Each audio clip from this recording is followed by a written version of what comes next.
Assalamualaikum and hi everyone. Today I would like to present to you about my experiment with my group F, which is emission spectra and dielectric characteristic of glasses. This is my group members: Nur Nada Atiyah binti Kamal Baharin, Nur Fatin Aina binti Muhammad Fazli, Rabiatul Adwiyah binti Muhammad Abdul Rashid, and Hazwani Nadirah binti Zamri. For abstract, in this experiment, we investigate the electrical and optical characteristic of different glass sample. This experiment, we look at their emission spectra and dielectric properties. A single glasses sample was fabricated, which is magnesium zinc postpaid glass, which is the pink glasses. And also, we use the three ready-made sample we collected for testing, such as tempered glass, drink bottle, beaker, and ceramic glass. An impedance analyzer was used to evaluate the sample dielectric loss and dielectric constant in order to understand how they behave in alternating electric field. So to acquire the emission spectra and detect electronic transition in the glass matrix, PL spectroscopy was used. The optical bandgap energy and Urbach energy were also measured using UV-Vis IR spectroscopy, which shed light on the glass sample structural disorder and optical absorption edge. The final result contribute the characterization of glass material for the potential application in photonic and electronic devices. Hello everyone. Today I will be introducing our experiment on the electrical and optical characterization of various glass materials. First, let's talk about why glass is so important. It's a versatile material, chemical resistance, optical clear, and easy to manufacture. Because of these qualities, glass is used in every from electronics to biomedical device. What makes glass even more powerful is its flexibility. We can modify its structure by adding metal oxides, and this changes how the glass behaves. From the electrical side, we are interested in how well glass can store and release electrical energy. Two important parameters here are the dielectric constant and dielectric loss. This tells us if the material is suitable for thin resistors or high frequency tools. The electric response is influenced by ion movement, structure defects, and how connect the glass network is. To study this, we use the tool called the impedance analyzer. On the optical side, we examine how the glass absorbs, emits, and transmits light. We use photoluminescence to observe electronic transitions inside of the material. We also apply UV near spectroscopy to measure two important things, the and the Urbach energy. This helps us understand how easily the glass can absorb light. This helps us understand how easily the glass can absorb light and how much structural disorder it has. In our study, we explore 5 different types of glass. One of them, a magnesium zinc or phosphate glass, is synthesized in the lab. The other 4 are commercial types, including tempered glass, green bottle glass, borosilicate glass. Each has unique properties based on its composition and how it was made. This experiment helps us understand how different factors affect the behavior of glass in real-world application. Next, we move to literature review. We overview of glass material, which is the glass is widely used in optical, electronic, and structural application due to their transparency, electrical insulation properties, and compositional versatility. The characterization of glass using the dielectric and optical technique allow for the deeper understanding of their internal structure, electronic behavior, and potential application in advanced technology. Next is dielectric properties of glass, which is the dielectric constant and dielectric loss of glass material are critical parameter for evaluating their insulation capability and energy dissipation behavior under the AC electric field. These properties are frequency dependent and influenced by factors such as ionic mobility, compositional structure, and presence of defect. Next is the impedance analysis, which is a method for measuring material reaction to apply the AC signal across a variety of frequency. Is called impedance spectroscopy. This technique shed light on reaction process, ionic conductivity, and dielectric characteristic of glass material, which result help to identify polarization mechanism in glass. Third part is photoluminescence, which is often referred to as PL. Is when light energy or photon stimulate the emission of a photon from any matter. It is non-contact, non-destructive method, which is the process is where it's absorbed and where a process called photon excitation can occur. The photon excitation causes the material to jump to higher electronic state, and we release the energy as it relaxes and returns back to a lower energy level. The emission of light luminescence through this process is called PL. Okay, next, UV-Vis IV spectroscopy, which is non-destructive method for determining of optical bandgap. Urbach energy, EU, which reflect the electronic structure and disorder within the glass. The optical bandgap provide a measure of the energy required for electronic excitation from the valence band to conductor band, while the Urbach energy indicates the width of the localized state in the band tail, commonly associated with structure disorder of defect. Last but not least, band gap and Urbach energy theory, which is the band gap is a difference in energy between the valence band and the conduction band of a solid material, such as an insulator or semiconductor that consists of range of energy value forbidden to electrons in material. Next, Urbach energy EU theory, which is is influenced by things like structural disorder, imperfection in material of composition, and how well surface is specified. It's also related to phonon state in the film. So the equation is alpha E equal to alpha nun E powered by E minus energy 1 over U. U is we call the Urbach energy. Also, lastly, the sample glasses type used in this experiment. First, magnesium zinc phosphate glass, which is the fabricated glass. Next, the ready-made is tempered glass, green glass for the solid, which is the soda lime. Next, borosilicate glass, which is we use the beaker. Lastly, ceramic glass, which is from the glass ceramic. In this part of experiment, we prepared a lab-made magnesium zinc phosphate glass using 4 chemical compounds: magnesium oxide, zinc oxide, erbium oxide, and phosphorus pentoxide. First, we use an analytical balance to weigh the exact amount: 1.21 grams of magnesium oxide, 2.05 grams of zinc oxide, 1.8 grams of erbium oxide, and 15.5 46 grams of potassium oxide. These values were calculated using their molar mass and glass batch formula.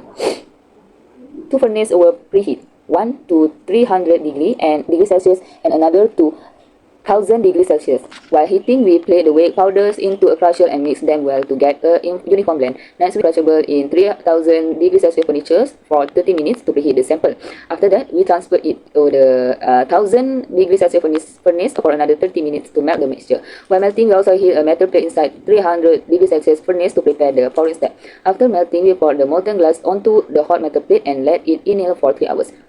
Annealing helps remove bubbles, reduce internal stress and glass. Finally, we allow the furnace to cool down slowly overnight to room temperature. The next day, we collect the solid glass sample, polish its surface, and store it safely for further testing. This completes the glass preparation process.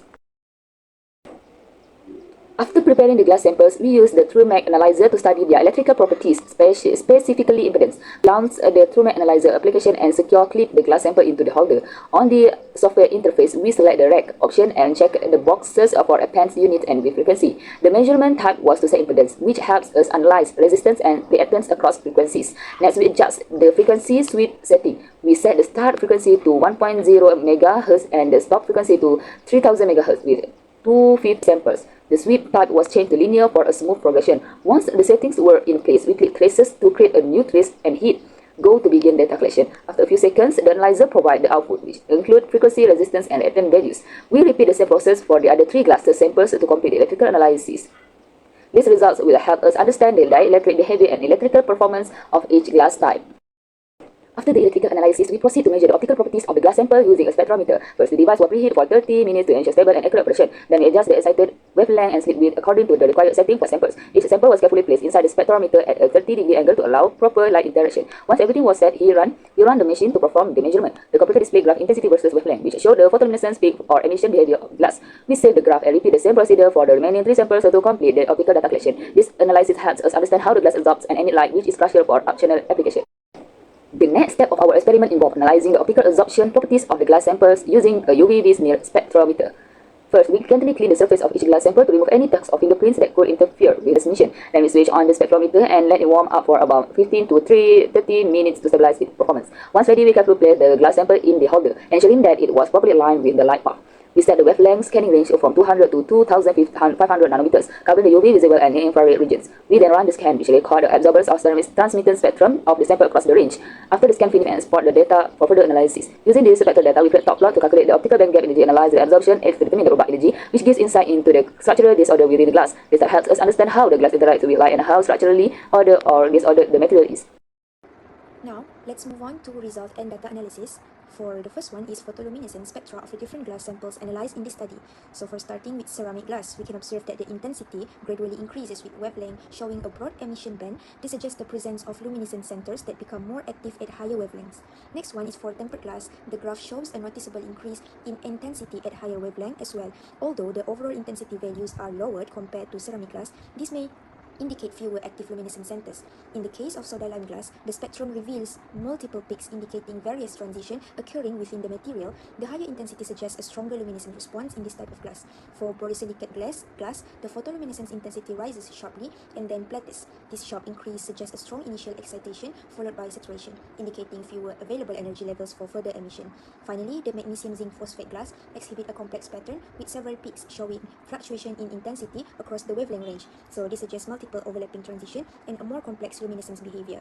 Moving on to the UV-Vis IR spectroscopy results, here we analyze the optical band gaps of the glass samples using top plots which are derived from absorbance data against photon energy. For ceramic glass, the top plot indicates a direct band gap of approximately 3.89 eV. The plot shows a rising trend in absorbance with several sharp peaks, typical for materials with multiple electronic transition. For tempered glass, shows a similar pattern with multiple peaks and a band gap estimated at around 3.29 eV, so the fluctuation in intensity suggests inhomogeneities or multiple transition states within the material. In soda lime glass, the direct band gap is calculated to be 3.28 eV, so the overall shape of the top plot is consistent with other glass type, so with absorbance increasing with photon energy and several sharp transition visible.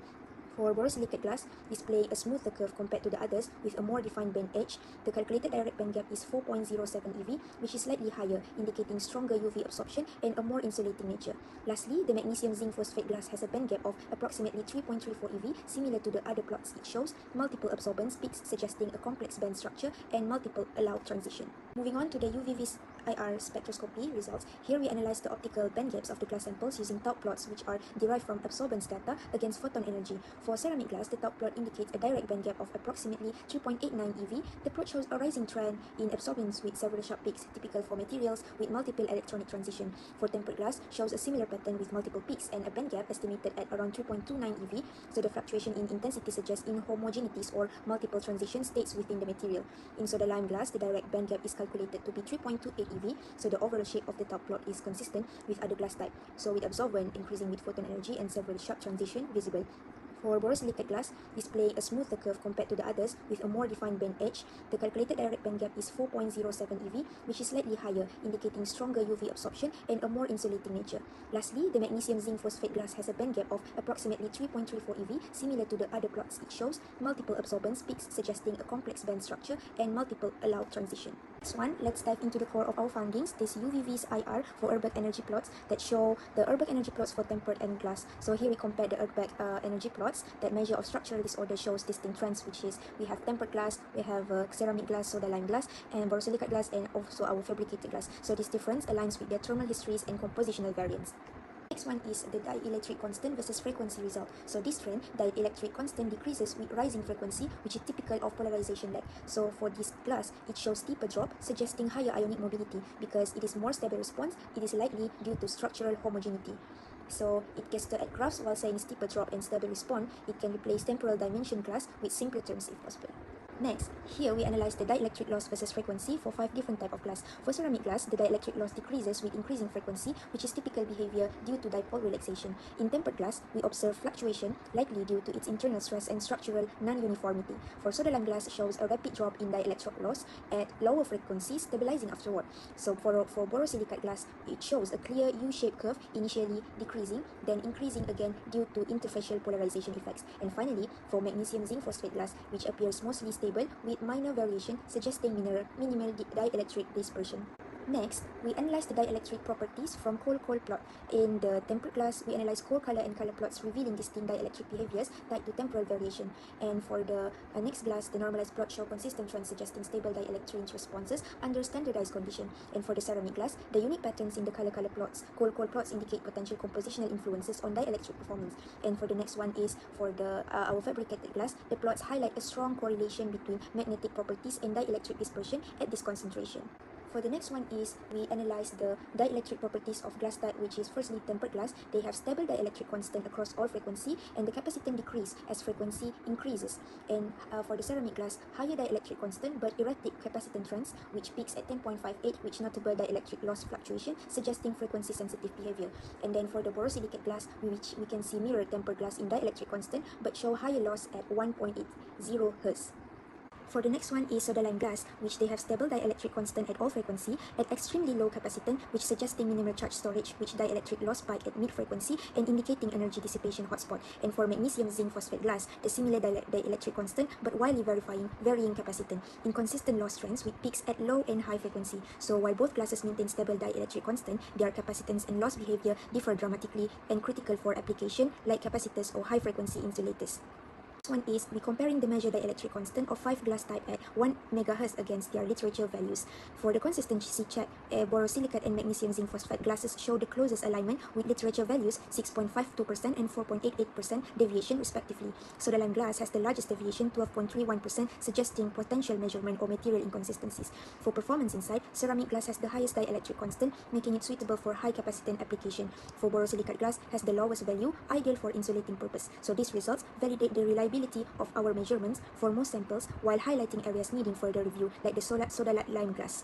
That's all. Assalamualaikum and hello everyone. My name is Nur Nada Atta binti Kamabarin and I will continue with discussion part. For the discussion, we look at how the result compare with theory and literature. The magnesium zinc phosphate glass gave the strongest photoluminescence, showing that the ion of erbium doping worked well. The optical band gap followed expected trends based on the structure of each glass. Next, in the dielectric test, most values were close to the reference except soda lime glass, which had over 12% error, probably because the silver pane wasn't fully dry during testing. We also noticed that small surface flaws and differences in sample shape affected the accuracy of both optical and electrical results. Moving on to the the conclusion part. In conclusion, the experiment successfully examined the optical and electrical properties of the 5 glass sample. The magnesium zinc phosphate glass stood out with strong photoluminescence, showing that the rare earth doping worked well. Band gap and dielectric values were mostly consistent with theory, though small differences were observed due to the sample quality or testing limitation. Overall, the experiment achieved its goal and highlighted the importance of both glass composition and careful preparation in material studies. These are the main sources used for data comparison and theory in this experiment. That is all from us. Thank you.